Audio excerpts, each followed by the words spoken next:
ক্যামেরার সামনে এবার গোলাপি শাড়িতে মন কাড়লেন অভিনেত্রী শুভশ্রী গাঙ্গুলি। সঙ্গে তাকে দেখা গেল চকলেট খেতে। অভিনেত্রী ডায়েট ছেড়ে চকলেট খাচ্ছেন, এটা তো সত্যিই একটা অভাবনীয় বিষয়। কিন্তু মাঝে মধ্যে মনের খুশির কারণেও অনেক কিছু করা যায়। অভিনেত্রীর গ্ল্যামার সব সময়ই সর্বসেরা। তাকে যে সব কিছুতেই সুন্দরভাবে মানায় সেটা তো আমরা সবাই জানি। তবে এবারের লুকটায় তাকে সত্যিই অসাধারণ লাগছে। গোলাপি শাড়িতে যেন এক অনবদ্য নারী হিসাবে নিজেকে প্রেজেন্ট করেছেন অভিনেত্রী শুভশ্রী গাঙ্গুলি। আপনাদের এই লুকটা কেমন লাগছে অবশ্যই কমেন্ট করতে ভুলবেন না।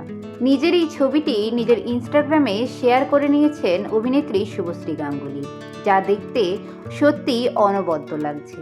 আমার তো ছবিটি খুব ভালো লেগেছে। অভিনেত্রীর এই লুকটিতে আপনারা অভিনেত্রীকে 10-এর মধ্যে ঠিক কত নাম্বার দেবেন অবশ্যই কমেন্টে জানান। ভিডিওটি ভালো লাগলে লাইক করতে ভুলবেন না।